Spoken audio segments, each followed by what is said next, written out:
25 जून आज का ये दिन भारत के इतिहास में आपातकाल के नाम से दर्ज है। 1975 को लागू होने के बाद ये इमरजेंसी 21 महीने तक लागू रही। अब आपातकाल की अर्ध शताब्दी पूरी कर ली गई है, लेकिन इसके अंधियारे वाले दिन जिसने भी गुजारे उनकी जहन में अब कुछ ताजा है। आखिर क्यों लागू की गई थी तब की पीएम इंदिरा गांधी ने, आइए जानते हैं।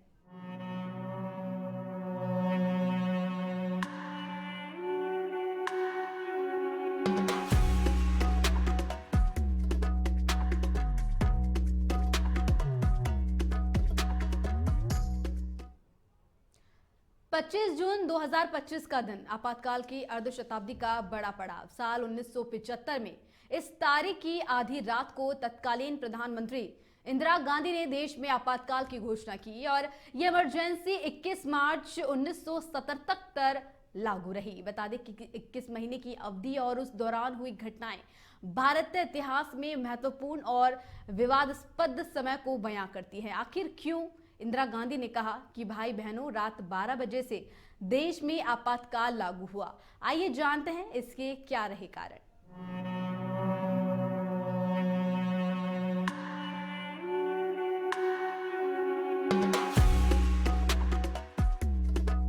इमरजेंसी के 50 साल पूरे। आपातकाल की अर्ध शताब्दी का दिन 25 जून। आपातकाल में 21 महीने का अंतराल रहा खास। मीसा में किए थे बड़े संशोधन और बदलाव। इंदिरा गांधी ने जारी किए थे 48 अध्यादेश। सत्ता में बने रहने की मंशा से लागू की इमरजेंसी। इंदिरा गांधी ने बताया देश में आंतरिक अस्थिरता। रायबरेली का चुनाव बना इमरजेंसी का कारण। राजनारायण बनाम इंदिरा गांधी के केस ने लगवाई इमरजेंसी। इमरजेंसी की घोषणा इंदिरा गांधी के प्रधानमंत्री रहते हुए की गई। 25 जून 1975 का वो दिन कोई नहीं भूलता। ऐसा इसलिए कि आपातकाल लागू करने के पीछे कारण इंदिरा गांधी ने देश में आंतरिक अस्थिरता को बताया था। इंदिरा कैबिनेट ने तत्कालीन राष्ट्रपति फखरुद्दीन अली अहमद से आपातकाल की घोषणा करने की सिफारिश की। तब 25 जून 1975 की रात 12 बजे से देश में इमरजेंसी लागू हुई और ये आपातकाल 21 मार्च 1977 तक लागू रहा। देश में लागू किए गए आपातकाल को राजनीतिक दलों ने अलोकतांत्रिक फैसला बताया। इंदिरा सरकार और कांग्रेस को घेरा और देश भर में विरोध प्रदर्शन हुए। जिन परिस्थितियों में आपातकाल लागू करने की घोषणा हुई और जिस तरीके से तब की प्रधानमंत्री रही इंदिरा गांधी ने इसकी जानकारी देश की जनता को दी, उसे लेकर कई सवाल उठे।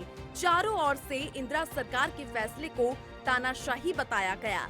कई संगठन फैसले के खिलाफ सड़कों पर उतरे और भारी विरोध भी हुआ। लेकिन इतना बड़ा फैसला आखिर इंदिरा गांधी ने लिया क्यों, ये जान लेते हैं। 1975 में आपातकाल लागू करने का ऐलान। इलाहाबाद हाईकोर्ट के एक फैसले के बाद हुई घोषणा। हाईकोर्ट ने इंदिरा गांधी के निर्वाचन को चुनौती देने वाली याचिका की सुनवाई याचिका पर 12 जून 1975 को सुनाया था फैसला। कोर्ट ने तत्कालीन पीएम इंदिरा गांधी के रायबरेली से निर्वाचन को किया था रद्द। यही नहीं, अगले 6 साल तक उनके चुनाव लड़ने पर लगाया था प्रतिबंध। इसके बाद इंदिरा गांधी के इस्तीफे की मांग शुरू हुई। देश में जगह जगह आंदोलन, विरोध प्रदर्शन हुए। इलाहाबाद हाईकोर्ट के 12 जून 1975 के एक फैसले ने उनकी कुर्सी खतरे में डाली, तो जवाब में इंदिरा गांधी ने देश पर 21 महीने की इमरजेंसी थोप दी। विपक्ष जेल में ठूंस दिया गया। बोलने लिखने की आजादी छीन ली गई। मूल अधिकारियों से लोग वंचित कर दिए गए और समूचा देश खुली जेल में तब्दील हो गया। मुकदमे के इस फैसले ने इंदिरा गांधी का 1971 का रायबरेली से निर्वाचन रद्द कर दिया था। विपक्ष पहले से ही आंदोलित था। बीजेपी की अगुवाई में संपूर्ण क्रांति के आंदोलन की लपटें तेज थी। हाईकोर्ट के खिलाफ फैसले के बाद इंदिरा गांधी पर प्रधानमंत्री पद से इस्तीफे का दबाव भी बढ़ा। इसके उलट इंदिरा गांधी ने इस्तीफे की जगह विरोधियों को कुचलने का रास्ता चुना। लेकिन सारे मामले की जड़ रहा राजनारायण बनाम इंदिरा गांधी मामला। इस मामले पर गौर करें तो राजनारायण बनाम इंदिरा नेहरू गांधी का केस भी रहा खास। 1971 का लोकसभा चुनाव, इंदिरा की अगुवाई में कांग्रेस को मिली 352 सीट। कांग्रेस ने जबरदस्त जीत दर्ज की। रायबरेली सीट से खुद इंदिरा ने बड़े अंतर से जीती। प्रतिद्वंदित विपक्षी महागठबंधन के प्रत्याशी दिग्गज सपा नेता राजनारायण हारे। यहाँ 7 मार्च 1971 को हुई वोटिंग। 9 मार्च की मतगणना के बाद 10 मार्च को नतीजे आए।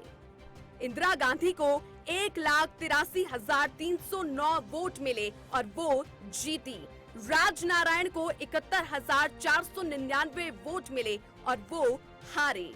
राजनारायण हार को स्वीकार करने को तैयार नहीं हुए।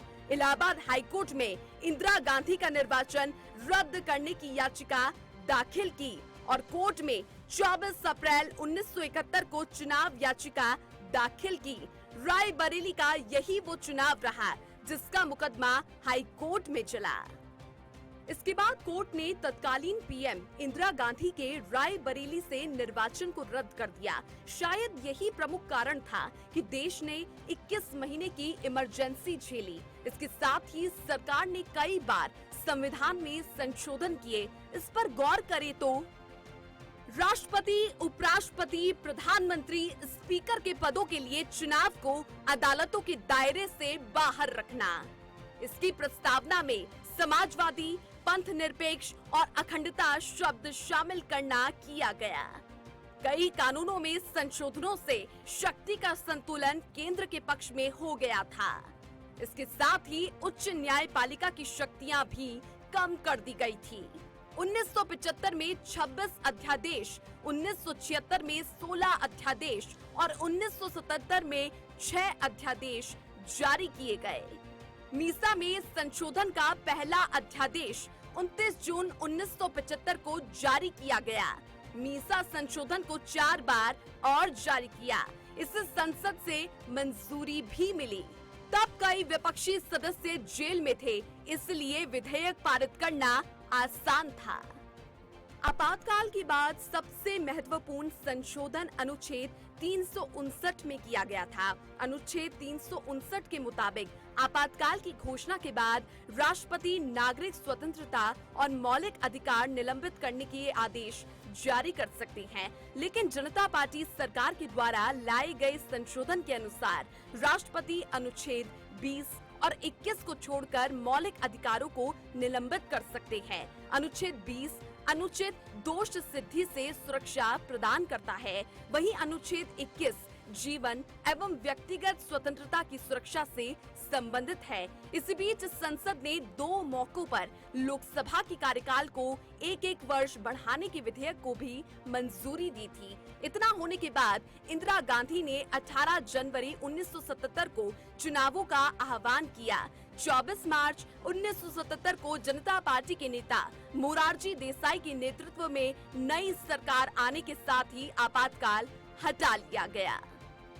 लेकिन 50 साल पहले हुई इस घटनाक्रम में हैरानी ये रही कि इंदिरा गांधी ने आपातकाल लागू करने के लिए मंत्रिमंडल की सहमति नहीं ली, बिना सिफारिश के ही इसे लागू कर दिया और इसकी घोषणा के बाद बिगड़ती स्थिति को संभालने के लिए तत्काल मंत्रिमंडल की बैठक भी नहीं बुलाई जा सकी। जबकि वर्तमान संशोधन के अनुसार आपातकाल घोषित करने के लिए राष्ट्रपति को सिफारिश भेजने के लिए मंत्रिमंडल के सभी सदस्यों के हस्ताक्षर भी जरूरी होते हैं। लेकिन तब के प्रधानमंत्री को सत्ता का सुख और अपना वर्चस्व बनाए रखना सबसे जरूरी समझा। लेकिन आपातकाल 21 महीनों की अंधेरी, कभी न बीतने वाली रातों और उस दौर की जुल्म ज्यादतियों की लंबी दुखद दास्तान लिखकर चली गई। Bureau report, nation 27।